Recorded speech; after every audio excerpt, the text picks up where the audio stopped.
Harold Shipman, a British doctor who seemed relatively normal to those in his area as just another pillar of his community. And I know you're all thinking it, but no, being British was not the biggest crime this guy committed. British?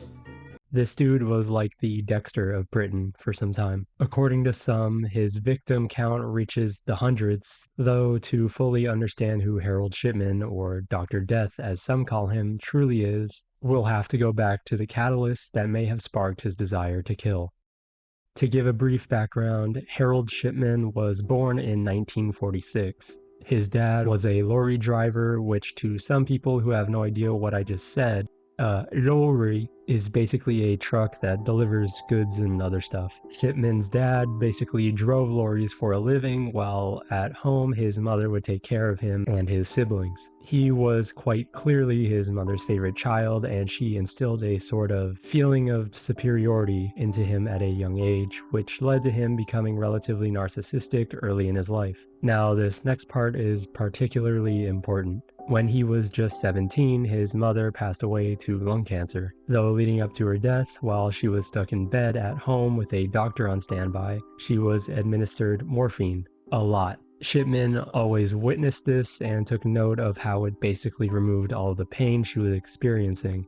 This subconsciously must have been ingrained in his mind throughout the rest of his life. Even despite being described as a loner to most people around him, Shipman met his wife and married at the age of 19. His wife was 17 at the time and already pregnant with their first child. Soon after, Shipman went on to study medicine at the University of Leeds, closer to beginning his career and closer to becoming the serial killer he would soon be known as.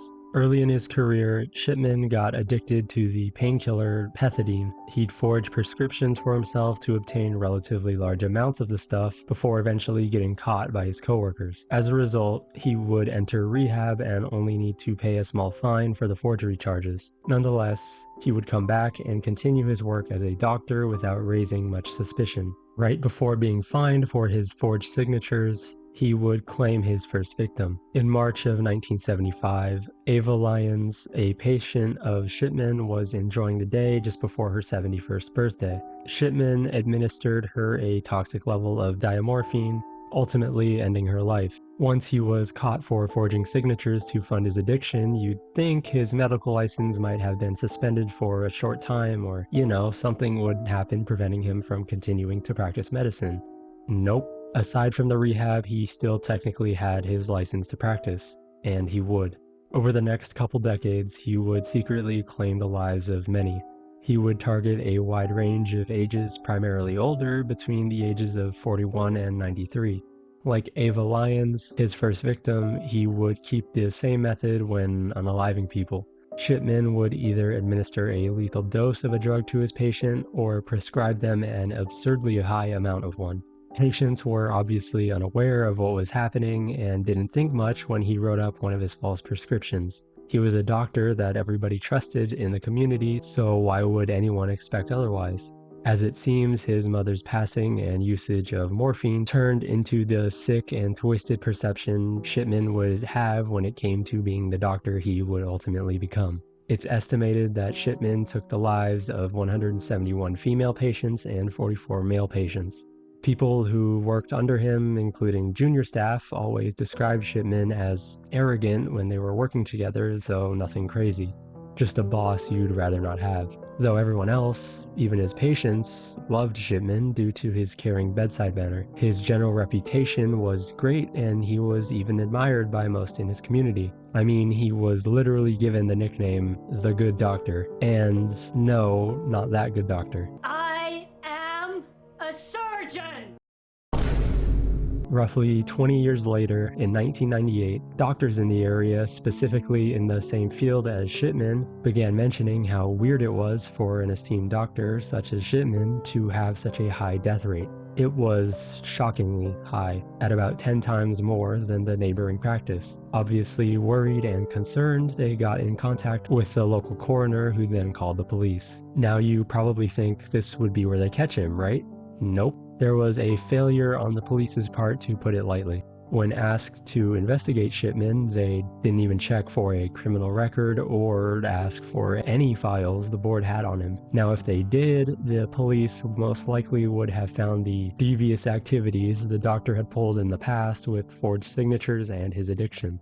Shipman also did his part to evade the police investigation.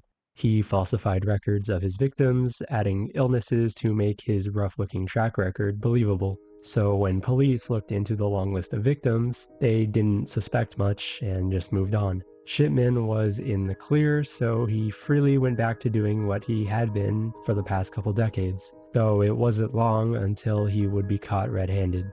Later that year, near the end of August 1998, Shipman would forge the will of one of his victims, Kathleen Grundy. She was once the mayor of the town that Shipman lived in, though that didn't stop him from doing what he did.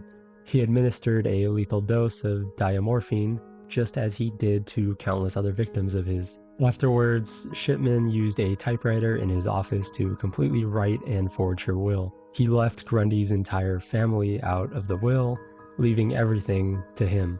When her family found out, they were immediately stunned, as this made no sense to them. It's not like they were estranged or anything, plus why would she leave everything she had to some random doctor? When Grundy's daughter, Angela Woodruff, heard about the will, she contacted police suspecting foul play. She publicly commented about the whole thing, stating, quote, "The whole thing was unbelievable. The thought of Mum signing the document, leaving everything to a doctor, was inconceivable.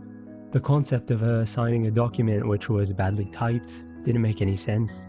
Once police started to investigate, they exhumed Grundy's body and found an extreme amount of diamorphine in her muscle tissues. Shipman was arrested, and Woodruff's suspicion of foul play would only lead to a domino effect, ultimately exposing everything the so-called good doctor had been doing. Shipman later claimed through previous notes he had typed up that Grundy was addicted to heroin or morphine, as an attempt to soften everything coming his way. Though, funnily enough, police could easily disprove everything he said by checking the date he had written those notes. It was written after Grundy had already passed. "Guys, look, she was addicted, I'm innocent. Text last edited yesterday. Like, dude, no, she passed last month. We see you." Anyways, in the next couple months, 11 more of his suspected victims were exhumed, and police discovered more falsified death certificates from Shipman's office. Soon, more and more cases were being brought up, and it was found that he had constantly been tampering with patient documents, medical histories, and much more. When confronted with the things he had done in police interrogations, Shipman would reportedly ignore anybody trying to talk to him, closing his eyes and yawning, basically being extremely uncooperative, claiming he was innocent despite all the obvious evidence. Legally, police could only charge Shipman with 15 murders, though it is suspected to be way higher. Experts who have thoroughly investigated this case estimate the true number of victims to be between 250 and 450 people. During the trial, after only 6 days of deliberation between the jury, Harold Shipman was found guilty of the 15 charges of murder and 1 charge of forgery. He was given a life sentence. Surprisingly, his wife stood by his side despite all of the damning evidence against him. She maintained the stance that he was truly innocent. 4 years after his incarceration, on January 13th of 2004, the day before his 58th birthday, Harold Shipman would unalive himself with a rope in his prison cell. After Shipman's passing, families of his victims all felt cheated in a way. The man that took the life of someone they loved and cared about was gone, only having served about 4 years of what was supposed to be a life sentence for his punishment. He was gone, and so was the possibility of getting answers as to why he did what he did. Some believe he took lives as a twisted way of avenging his mother, while others believe he injected the elderly with diamorphine as a misguided attempt of offering compassion. Personally, as a professional yapper, I can confidently say I have no clue. I definitely believe that his mother's passing and usage of morphine when she was undergoing treatment affected him somehow, though how is the question. Unfortunately, it looks as though we will never get answers as to why he committed the acts that he did. taking the innocent lives of those who came to him looking for aid, believing he really was just the good doctor who built up his reputation for helping people in need. Though in reality, he would turn out to be one of the world's most prolific serial killers in our recent history.